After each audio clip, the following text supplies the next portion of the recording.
It seems to be working good from here. Good. I saw the notes that Jeanette put together. She did a really good job of collecting everything. Yeah, yeah.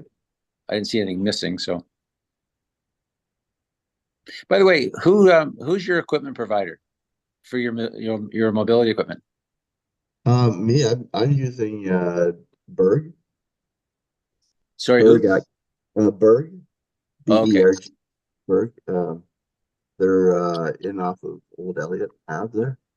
So, okay. Neil, Neil, we're now live, so you can go ahead and start the meeting. All right, all right. Welcome everybody to this meeting of the Frontenac Accessibility Advisory Committee for February the 6th. It's 10 o'clock. Well, actually, it's 10:04, so I'll just call the meeting to order. I'm just going to read this acknowledgement here. We begin this gathering by acknowledging and celebrating these traditional lands as a gathering place of the first peoples and their ancestors who are entrusted to care for Mother Earth since time immemorial. We do so respecting both the land and the Indigenous people who continue to walk with us through this world. Today, the county, is committed to working with Indigenous people and all residents to pursue a united path of reconciliation. So I'm just going to move on to point 2, which is the adoption of the agenda. Does everybody have a copy of the agenda? And if so, can I get a motion then for that? All right, Janet and Pat, and all in favor? Right. Point 3, disclosure of any pecuniary interest or general nature thereof. There are none, so we'll just move on to 4, which is the adoption of the minutes from November 7th. Can I get a motion for those as well? I'll give a motion to accept the minutes from the 7th. Okay. All right, Pat and Bill, and all in favor? Deputations and presentations. There are none. We'll move on to 6 then. Point Sorry, 6. Neil. Sorry, we Yep. do have an addition to the agenda. We do have a deputation here. Rachel Dornekamp is with us, and she's from the Community Collective, and she's going to speak to the committee on the Inclusive Play project that's taking place in Shannon Park in the city of Kingston.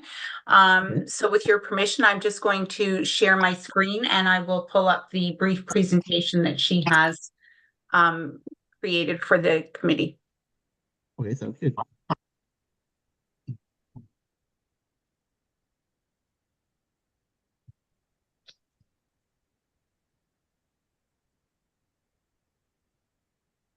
All right, so thanks for having me today. Rachel, are you seeing my presentation on the screen or your presentation? Yep, I am. So do you want me to just tell you when to? Yeah, that would be great.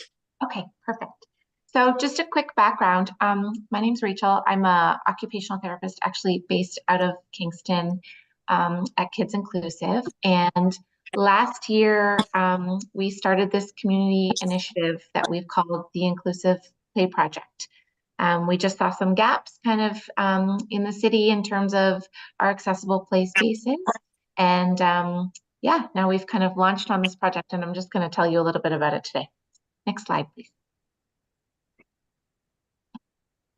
So who we are a group of passionate community members who are working towards building a fully inclusive playground in Kingston. We've got Kids Inclusive staff, which is the Children's Treatment Center in Kingston. We've got parents, teachers, all coming together to build an amazing new park and educate our community around true inclusion when it comes to play. We have currently partnered with Extend a Family. I'm not sure if you're familiar with them. And we are working with the city of Kingston to kind of make our park a reality. So the city has gifted us the land at Shannon Park, and then they're going to be maintaining the park when it's finished after we're done our fundraising. Next slide, please. So just a quick background on play. Research has consistently shown the importance of play for children's social, emotional, and physical well-being. This is something that we all know. But despite the fact that 92% of Canadians agree that accessibility for people with disabilities is a basic human right, playgrounds across the country continue to leave children on the sidelines. If you think even back to the playgrounds you played at as a child or playgrounds that you brought your kids to. Most playgrounds are designed with able-bodied children in mind and also don't consider caregivers who might also have a disability or a mobility aid. So one of the people that sits on our exec committee, he is a mobility aid user, and he has 2 small young boys under the age of 6.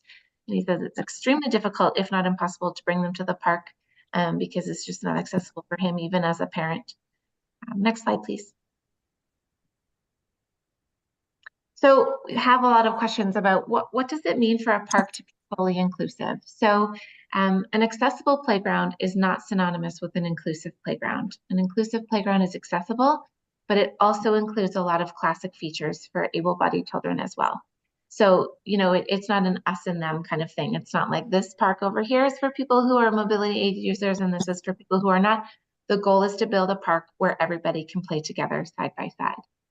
Ensuring accessibility for mobility devices is also only part of it. We also have to consider sensory needs, safety issues, and auditory needs, to name a few. So an inclusive playground welcomes kids and families of all abilities to learn, play, and grow together. Next slide, please. So the other question, we get asked a lot about Kingston, and I know this is a different kind of area, but it's just some things to think about kind of for Frontenac too, about the lens that we're using when it comes to playgrounds and inclusion. Kingston has many great parks, and a lot of them have accessible features that have been put in. Some of these things you might have at some of your parks as well. Bucket swings, accessible pathways. We have 2 parks that have rubber surfacing. But these features aren't usable by everyone, and none of the parks are actually fully accessible. And the big one that we run into a lot is that there's limited access to nearby washrooms, specifically with an adult-sized change table and lift, which is a necessity for a lot of our families. Next slide, please. Hey, Rachel, just I'm getting a bit of feedback from other people on the call. Is there a possibility for people to mute? Awesome, thank you. Thanks, Pat. So what we did, because it was difficult to kind of, yeah, I'm getting a little bit of feedback too. Is everybody muted? There we go. I think there, gone. Good.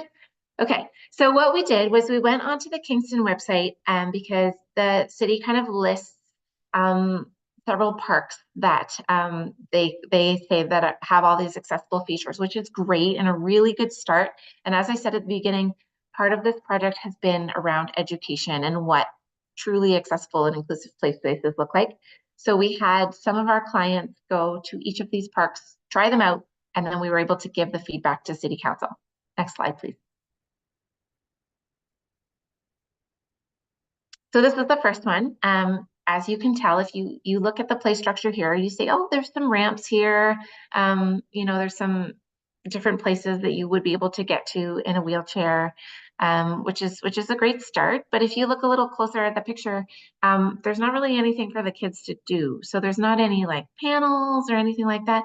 And if you've ever tried to push a wheelchair across wood chips, I will tell you it is virtually impossible. So according to the Ontario standards, wood chips are actually deemed an accessible surface, which is a bit mind-boggling to me still, but I think in concept, if they're well packed and well maintained and, you know, yes, they're better than some, but definitely for the most part, almost impossible to push a manual wheelchair or power wheelchair across, as you can see our client trying to do here in this picture.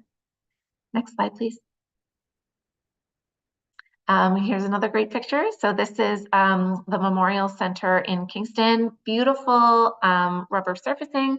None of the structures are accessible. So kids can kind of bomb around the actual playground, but they can't get onto anything. Next slide, please. And again, this is considered an accessible swing, but you can imagine for a child who's over, say, the lifting limit, which is around 40 pounds, it's very difficult, if not impossible again, to get kids in and out of these swings. And then they're not supported either. So there's no sort of support for once the kids are actually in the swing. Next slide, please. Another one we have is Rotary Park. So they did put in a ramp, which was great. But unfortunately, as you can see in the picture, the ramp leads straight to a set of stairs. Next slide, please. Lake Ontario Park. This is a relatively new park in Kingston. Favorite for families, beautiful location, lots of pathways, nice rubber surfacing. But again, none of the structures are accessible, so you cannot get a wheelchair or a walker onto any of the play structure. Next slide, please. So again, you can see here on the left, some kids using the spinner as it's intended. And then on the right, one of my clients nicely, beautifully smiling here, but she's unable to get onto the spinner. Next slide, please. Again, we've got these bucket swings at many parks in Kingston, which are great for kids who maybe have a little bit of core issue that are lighter in weight. This particular client is 90 pounds. What I didn't include was a video of her mom and her nurse getting her into this swing and how laborious it was. And also you can see it doesn't give her enough support for her to actually enjoy the swing or to be safe. Next slide, please. And the last one we have, this was the last one on their list. Again, some great features were put in, but as you can see, it's all wood chipped, and none of these parks have access to a fully accessible washroom with adult size change table. Next slide, please. So this is a picture of the render of the park that we are hoping to put in at Shannon Park. This is our fundraising goal. We are working with an amazing company based out of Paris, Ontario called ABC Recreation, and they specialize in accessible playgrounds. And if you look at this picture, the thing that's amazing about it is at first glance, it just looks like a regular playground, which is awesome because it's got a lot of features in there that you would normally see, like monkey bars and a zip line and swings and a spinner. But if you look closer, there are so many things in this one park that check off so many of the boxes that we're looking for. So first off, you can tell the whole thing is going to be rubberized. So we're going to be able to access any part of this playground if you use a mobility device. What's not included in this picture yet is it's also going to be fenced. So if you have young children, say with autism, that are a flight risk, they're going to be safe here too. They're not going to be able to run. Ramps throughout, and not just ramps. You know, we kind of started the process with, okay, we need a ramp. But when we went to this seminar in Barrie, they said, well, you got to make sure, for example, you put the ramp in a circle because if kids want to play tag, they need to be able to have more than one way to go. We've got a communication board for kids that want to be able to communicate with their friends at the park. We've got a wheelchair accessible merry-go-round that sits right in the ground. We've got, if you can look, if you can see at the bottom of the slides, we've got these transfer stations. So if kids want to leave their wheelchair and they're able to at the bottom and kind of go down the slide and then move over to the transfer board and have their wheelchair brought to them. We've got all different ability levels included here. And we've also kind of kept everybody in mind. So the hope being that this park is going to be, you know, a fully inclusive play space where families can come and because there will be a bathroom, you know, they don't have to stay just for 20 minutes. They can come for as long as they like. There's a community center right across the street from the park where the bathroom is, and there's also lots of accessible parking, which is the other piece. So I just wanted to share this with you today because it's really opened my eyes. I've worked with kids with special needs for over 10 years, and play has never really been something that's been kind of considered more than just, oh, wood chips aren't great. And after that first meeting with the city, it kind of snowballed very quickly into, you know, how can we do better rather than just putting a few features here and there? Let's see if we can build a park that really just lets everybody play together. Because our motto is, you know, playgrounds should be for everyone. We've also had great feedback from the seniors community. You know, we've put in a giant, basically rocking chair for, you know, seniors who might have dementia, and you can access it in their wheelchair. So we really tried to target as many groups as we could.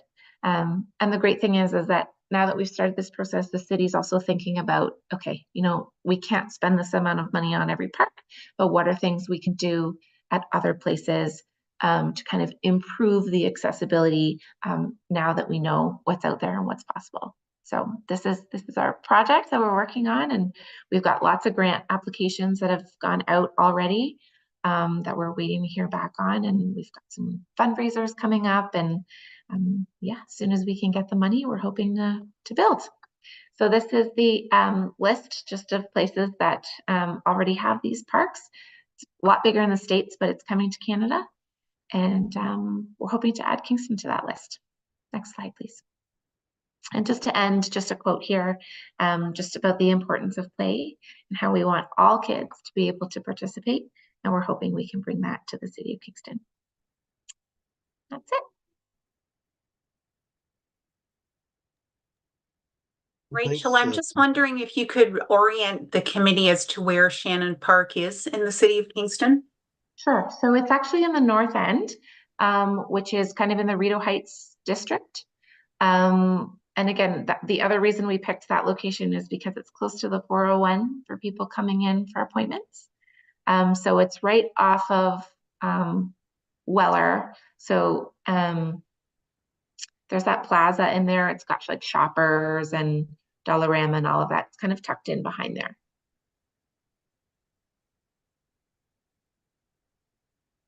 and sorry, that's where there's a park now that's going to be retrofitted. Is that right? Yeah, so there's a very small park there that already has a zip line and a spinner. So we're just going to add to it and then add rubber under everything. Yeah, I'm not as a wheelchair user myself. I'm not sure how they call wood chips sort of an accessible surface, because it's pretty impossible to get over. But yeah, it looked like there was a lot of inclusive features to that design, and I think sometimes part of the challenge is letting other people know sort of what accessible options they might have. Yeah. Because sometimes and cost. So the rubber alone is $400,000 just for that one little park. I'm not surprised, yeah. But I'm trying to put a price on some things though. Yes. And So, there yeah, are grants. There's lots of grants. So we're hitting those really hard to see what we can get, because especially at the federal level, there's a lot of money for this sort of thing right now. So I mean, it's competitive, but we're going for it. I had a question. So I know the city is, allowing this park to be built and that they'll maintain it. But and you said that, they are interested in having other parks here. But by the sounds of it, you're fundraising for everything for the park. So Well, no. Well, so yes. how much is the city? So how much is the city contributing, or what is the cost for the city to maintain this park? Because if the idea is that it's being privately fundraised to build it, then is there something the city can do to help, or them doing those items, right? So yes and no. I think as of right now, it is being fundraised, but with new budgets and all of that coming out, I'm kind of trying to, if it comes to a point where we get close and we don't have what we need, then yes. I'm hoping we can kind of say, look, this is where we're at. It's a bit of a process, because I think up front there wasn't any extra money for parks.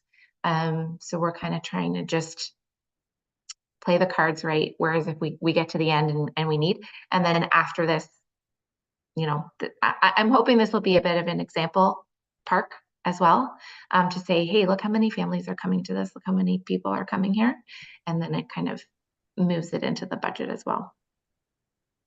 And then I guess sorry, go ahead, Aaron. You go. I just wanted to say how great, I worked 20 years on developmental services. Not only is the rubber much easier for walker, wheelchair, cane, anyone who has, trouble walking, but there's also the element of the sensory input for the kids too, because there's kind of a bounce to it. The only thing just, I'm from St. Catharines, and we had accessible parks there as well. I did find, just to keep in mind, the rubber does deteriorate and does need to be maintained for it to maintain that accessibility. And that's the part that like City of Kingston does have 2 rubberized parks already. So this will kind of just be in their roster of rubber to be maintained, so to speak. I had one more question, was in regards, it sounds like, the city has invested in parks over the last decade or so, but, following AODA, as opposed to consulting people that actually have mobility or sensory issues? I understand that there's looking to have budget lines drawn for this, but are there anything being done to make sure that when the city is building future parks, that they are consulting people that have life experience, not somebody who's telling you that wood chips is fine for your kid in a power wheelchair, So I think it's amazing because this started as a park and now it's become this massive education piece. So I'm slowly infiltrating the city with my park knowledge. But yes, I've been pushing for that really hard to say, it's one thing if you didn't really know, and yes, these parks are relatively new, but now you know. So there's got to be a way. So I know there's a plan for a park audit where they're going to kind of go through and kind of say, where do we need to improve and what needs to be better? And I'm also encouraging, I know they're connected with the MAC committee for the city. But what I would love to see is if they put together a bit of like a community group, and have kids go that are mobility aid users or who have autism and say, here, we're not just going to have the adults who don't really have a knowledge of this make these decisions. We're going to let you try these parks and you tell us what you think needs to be better. So they are definitely open to this. Again, I have all these ideas and I can come in and be like, here, let's change all these things. But it's definitely, there's an openness there, which is really exciting. And it's already kind of making its way into some policy, which is great. It's just, as with all things, a bit slow because that's how it goes, but it's coming. A drip of water can erode a mountain, right? So yes, that's right. I do think that the language of inclusivity is so much better than accessible. And I mean, we just saw this too in South Frontenac at the park in Harrowsmith. They rubberized the surface underneath the swing set to make it accessible, but it's bordered in 4x4 wood, and the pathway to get there is pea gravel. So how do you, it's great that it's accessible, but if you can't get there, how are you going to use it? So I think Shannon House Park there with the Rideau Heights Center across the road that does have a lift, has adequate change stations that you can get on and off it. It's a very smart design. So good work to you and your team. And it might change. We might tweak it as we go. That's the thing, is time I talk to someone new or do something different, I learn about how much more I have to learn even about what it means to be truly inclusive. And the autism community has been another big one. It's like, all these sensory things we can put into a park that I didn't even know existed. So we're going to try and really do as much as we can to showcase why this is important. So if I could just maybe ask a quick question here, Rachel, is there something that you're looking for from the accessibility committee here? I think in your initial email to us, and perhaps I'll just turn my video on so you're not looking at nothing. I believe that you were looking for perhaps a letter of support. Is that correct? That would be great. Which helps in grants, which the committee has done with so many other accessible projects. So with the committee's permission, I can certainly draft up that letter of support for you. That would be great. And I'll just say too, if this is ever something that's kind of on the radar for parks in your area and you want any sort of consult, I'm happy to help with that as well. Because like I said, we are learning as we go and it's been amazing. And the more inclusive spaces we can offer, the better. So. Rachel, I did research on inclusive parks during the pandemic, hoping that we might do something here on Little Wolf Island, and actually got a couple of quotes. So I know the horrendous financial goal that you have in front of you. One of the things that might be helpful to look at once you've completed this first whole park is whether there's an opportunity to retrofit existing parks with even one piece of accessible equipment and a different piece at each park. So as long as people are able to transport individuals from one location to another, they could get a complete play experience. It's not the best solution, but it's certainly better than what we have now. And that's what I keep saying to the city. I was like, even if you rubberize an area and put a merry-go-round there, or you rubberize an area and you something that people can access rather than nothing. I think that's a great idea. And it doesn't, because in reality, like the cost of our park is over $1 million. So they're not going to do that at every site. So being able to do something small to retrofit is going to be better than nothing, like you said. So I love that idea.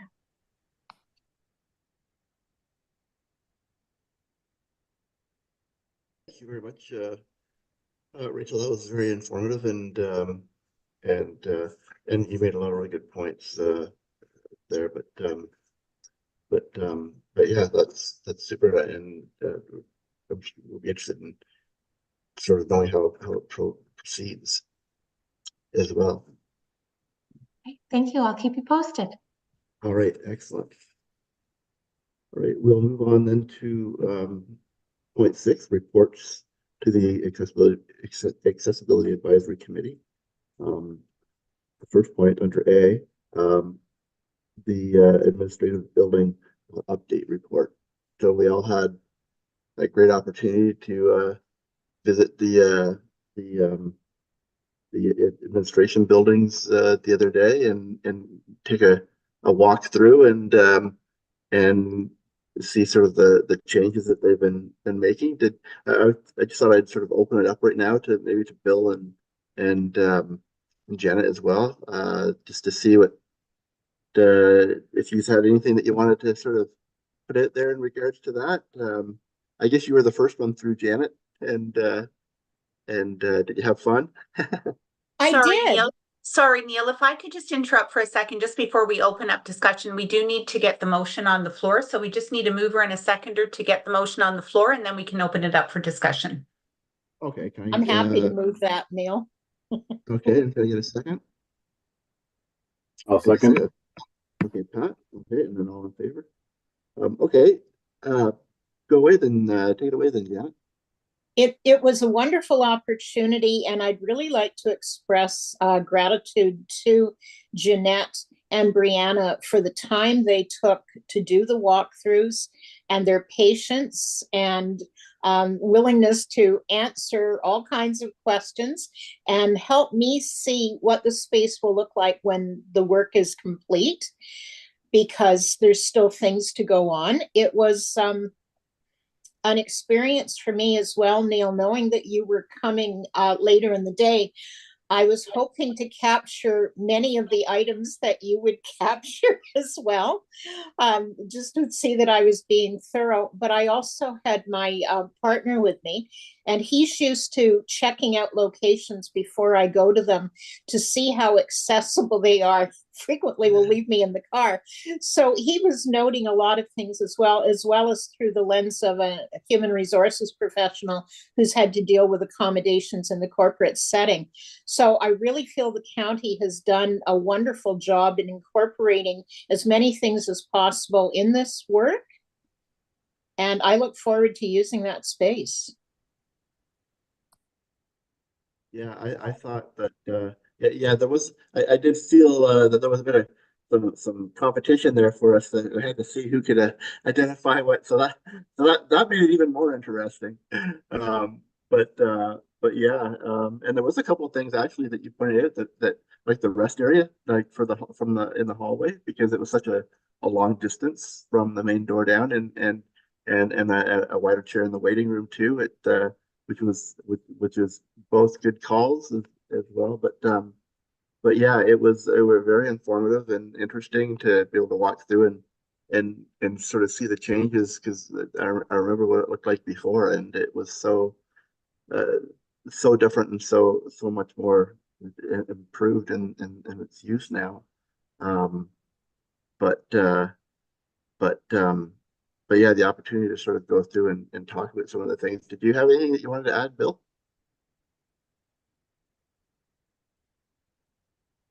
Oh, you're muted.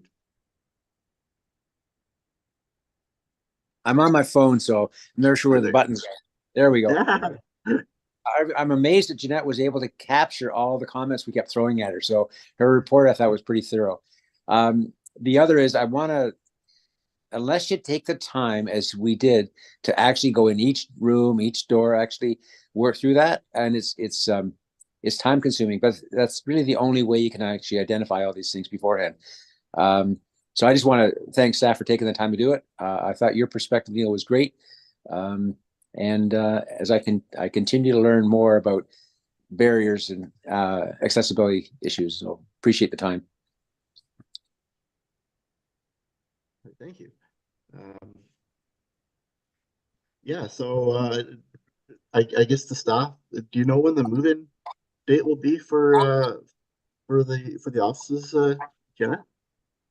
So we are still waiting for occupancy. We were hoping to be in there by mid-January, but there's some slight issues, I believe, with some of the alarm systems. So it's just a safety issue right now before we're getting occupancy.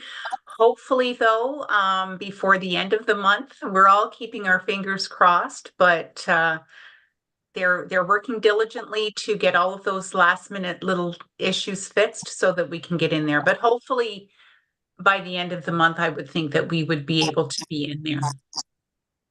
Now, some of the suggestions that we put forward, especially some of the ones like around the washrooms and the main entrance reception area and stuff, are those things that we know that they're going to look at then, or how will that be handled? So, as noted in the recommendation, it will go to senior staff. So there are a few senior staff who have been overseeing this project, as well as project managers. The ordering of certain things like the larger chair is likely a very quick fix. The changing of the washroom paper towel containers might be a quick fix. The accessible door to the council chamber will likely not be a quick fix and quite an expensive. And again, I'm not exactly sure if the intent is to eventually have an accessible door there because it's not finished. There were some open plugs. So I'm not really overly sure, but I will bring these recommendations to senior staff who are overseeing the project and hopefully get the committee some answers so that I can pass that along to you. Yeah, because I'd be curious to know, like when and if the features were sort of put into place.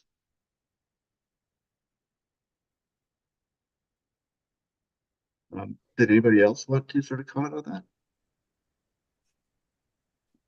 Could I just make one recommendation at this point, Neil? Some of the questions that we had were around the alarms and the evacuation and what it would be like if you were on the upper floor in a wheelchair.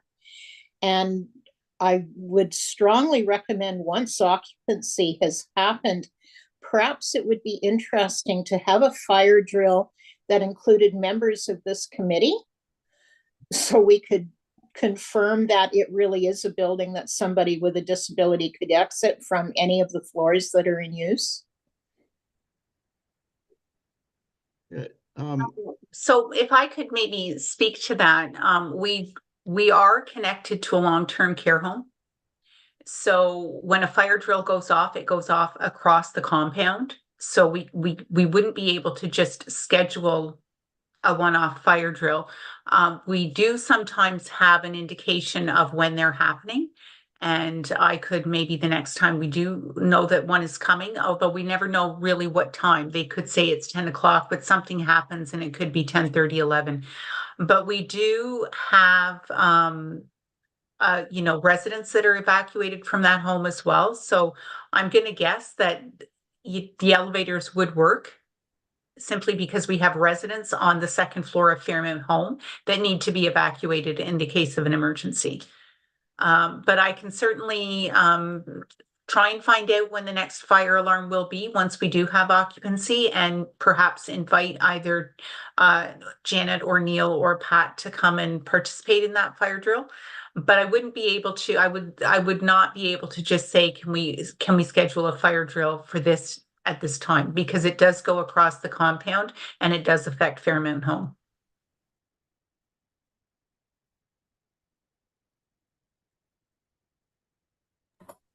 I just Okay, had I just had one thing to add was, oh, it was at number 8 under staff and office spaces, just that there was no power door, but based on consultants' advice that a power door wasn't required. But then noted that just because it's not required doesn't mean that people in wheelchairs would be able to use it, right? So I see this a lot where, you know, the word of AODA or what is required is taken down to the letter, so that they don't have to make it power or whatever. But I do think that if you have a space where people work that isn't accessible, then it is a barrier to people in mobility devices that want to work there, or if they see that, it can be discouraging. So I do think that all spaces in a building should be accessible and inclusive, which means having an ability for someone to open it. Because my daughter doesn't have the strength to open up a big door in a power wheelchair. Like, that's not a possibility. So I just think that should always be considered, that while maybe something isn't required by AODA, that it should be included for the people in our counties. That's right. Like you take it up to the building code, but then the idea is to go beyond that, right? You want to go beyond just what's recommended or what's required, and really make it practical and useful for everybody. Good point, Pat. So just if I could just speak to that point as well. So Neil did attempt to open the door and was able to open it. The power bar at the top did cause a little bit of difficulty, but I would remind everyone that it is an office space. It's not technically a public building, so it is an office space. So you think about who's actually going to be in there working. So again, Neil was able to open the door. So then if somebody who was reliant on a power chair that did work there, then would they put in a power door? Because that's kind of where I want to come from. Yes. Is that just because it's an office space that everyone there can access it? What if you showed up for a job interview and you were in a powered wheelchair and that's what you were met with? That would be very discouraging. So I definitely hear what you're saying, that it is an office space meant for employees, but then right off the bat, you're basically saying, well, you know, we have employees that can open this door, but it doesn't open it up for other people to, you know, have a good experience if there is a job opening and they have mobility issues, right? Yeah, so I can know that to them as well.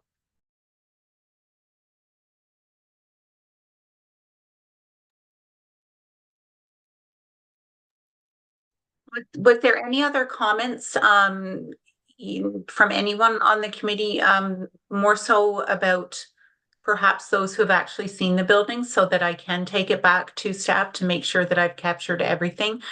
I know I tried to grab everything, but sometimes when we sit back and we think about the tour that we took, was there anything else that needs to be captured here? The one thing I would add, Jeanette, and it really building on Pat's comment, when we were in the staff-only spaces, there were issues with any of the kitchen-type areas where there were sinks.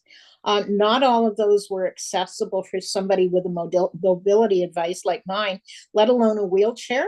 And if we want to free up an awful lot of people who aren't able to work today because there are no accessible spaces for them, we're facing terrible labor market shortages of qualified individuals. If we're doing any kind of retrofit, any kind of new build, it makes sense to make a staff area like a kitchen fully accessible, because anybody can use it. Anybody who is coming into the labor market in the next 5 or 10 years can use it.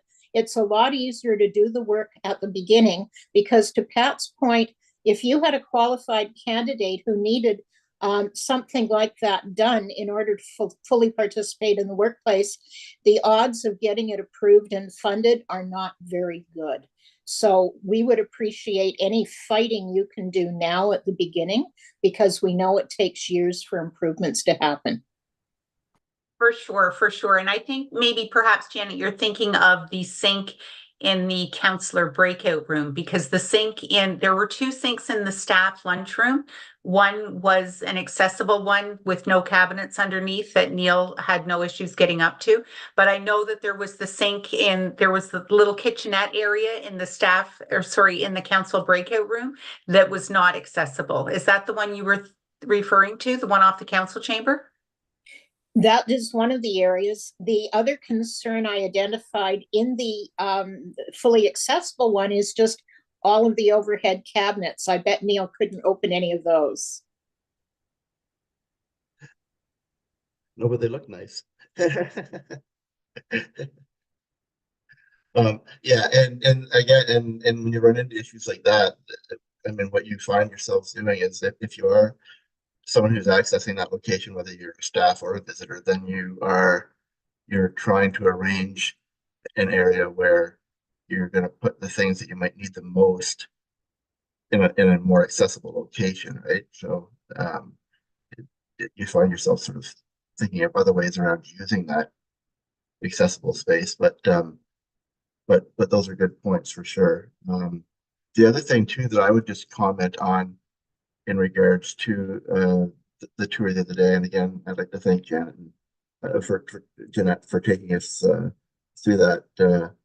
We were there for quite a while, but after the fact is prior to sort of everybody moving in, the placement of things like garbage containers and trash cans and stuff like that that are going to be moved into the washrooms and certain locations, the chamber, like the council chambers and stuff, to make sure that they don't become barriers themselves when they're put in place. I don't know where the trash containers in the washrooms are going to go. The bigger washroom that we looked at obviously won't be as much of a problem depending on the size of the trash cans, but the smaller bathroom near the reception, for example, it'll probably be sort of important where that trash can is placed in the washroom to make sure that it doesn't become a barrier itself to the paper towels or to transferring onto the e-toilet if somebody does that. But those are just a couple of other things to consider.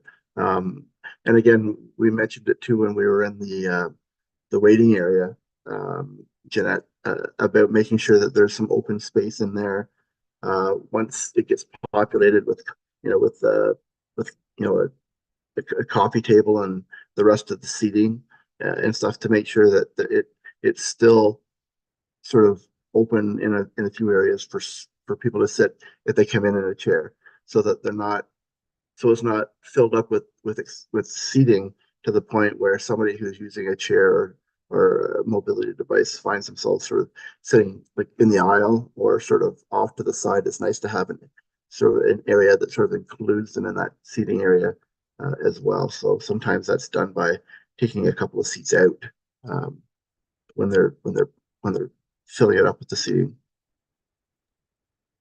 And those are great comments. And perhaps once we actually physically get back into the building and the nicer weather's here, that it might be worthwhile to have somebody come once again and just, look at these things that have yet to be done once they're in place, to ensure that, again, we're placing things properly and making sure that it is fully accessible.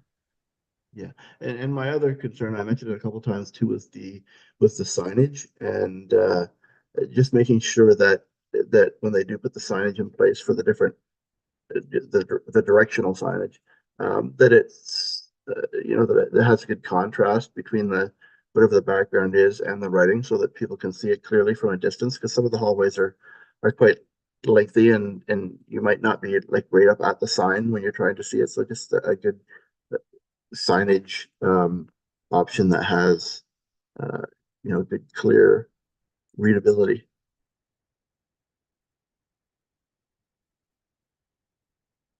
Did anybody else have any other comments that they'd like to sort of contribute today? If not, then did we want to move on to part B then? Did you want to talk about those, Jeanette, I guess that's just an informational piece. For sure. So the first one is just our annual accessibility status report, and it is a report that we are required to do annually and post it on our website. It has been posted to our website. It did go to County Council in December. It really is just a review of everything that has happened over the year with the townships and the county, and all of that information is pulled from all of your meetings and everything that's occurred. So it really is just for information to know that, for the committee to know that the report has been completed and that it is up on the website. It has also been forwarded to the townships as well. It is a joint report. I can't speak to the townships if it's been posted on their websites, but I can confirm that it is on ours. The next one there, which is the provincial release of the final report of the fourth independent review of the AODA. This really is just an information piece for the committee, so the report is out. It certainly doesn't paint a good picture of where we are in terms of becoming a barrier-free province by 2025. As you saw earlier with the delegation from Rachel, we really are falling behind in thinking about inclusivity and accessibility. But again, it's provincial legislation and they themselves are falling drastically behind on it. So it's there just for information, but I would say probably to the committee that we can really prepare ourselves for some things coming down from the province in terms of accessibility. There was a number of recommendations there in the report, and it's likely that we're going to see some creation of some new either standing committees or advisory groups, different oversight on accessibility for sure. But yeah, it was just really on where we are with the AODA. And it's certainly, again, not painting a pretty picture. There are a few links in that report if anybody actually wanted to go and look at the final report. There's the interim report came out, I believe, last March, but the final one has just come out. But the links are in the report so that anyone can click on them and actually see what the reviewer had to say.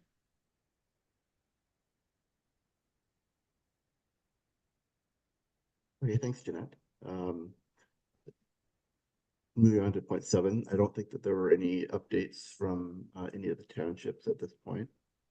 Number 8, communications. There was a correspondence from Kurt added to the agenda. It's just for public acknowledgement. If people want to go on there and check that out, it's an interesting article regarding the Ford government. Point 9. I don't believe there's any other business. So that moves us on to 10, which is our next meeting. Sorry, Neil, if I could, it's Bill. I'm on my phone. I'm not sure if I'm muted or not. I've noticed that we haven't really been doing any updates from the township of Thousand Islands. I wonder if Janet and I could maybe meet or communicate sometime offline and see what we should be doing here, because I'm not sure our township is contributing the way we're supposed to be. So I just want to record that. Maybe Janet, if you're okay, I'll get a hold of you through email, and we can see if we should be doing something. That would be fine. Thank you, Bill. I think I'd also like to flag that I believe that there has been talks in South Frontenac about looking at budget lines for increasing accessibility to recreational areas. But I haven't heard much come up through here. I just know as we've reached out personally to our counselor to look into it. But maybe there is something from South Frontenac that we can inquire about what's happening with accessibility in recreation. Okay, excellent. Okay, so do we want to set up then a time for our next meeting? Jeanette, is there a time that you sort of had in mind? Date? So typically the committee meets quarterly, so the next meeting would take you to February, March, April, May.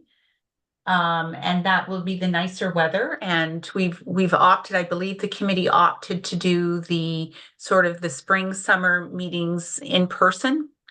And hopefully at that point in time, we will have our council, our building ready, where the committee is more than welcome to meet there.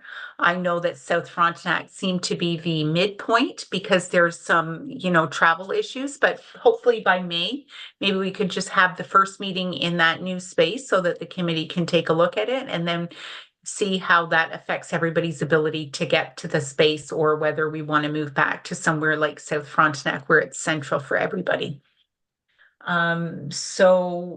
Does May 14th work for everyone? That is the second Tuesday in May.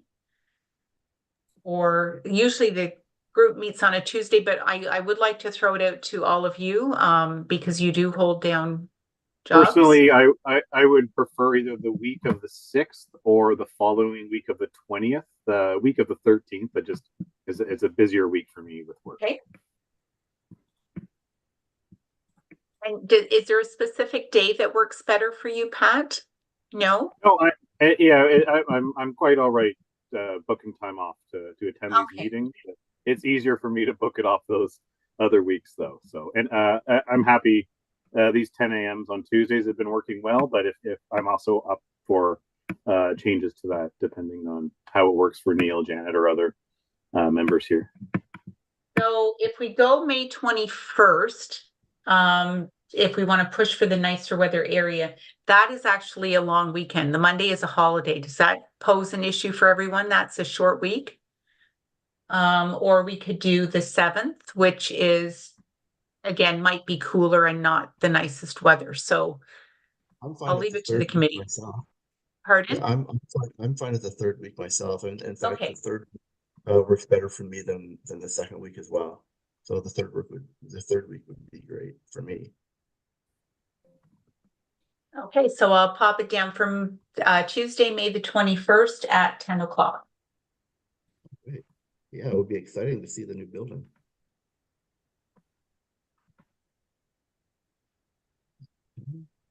All right, so can I get a motion then to adjourn this meeting? Yeah, I'll make a motion to adjourn today's meeting. Okay, Pat, and can I get a second? Bill, all right, all in favor then. All right, well, thank you everybody for joining us today, and look forward to seeing you in May. And really appreciate all the work that everyone put into those site visits. And sorry I couldn't go, but amazing.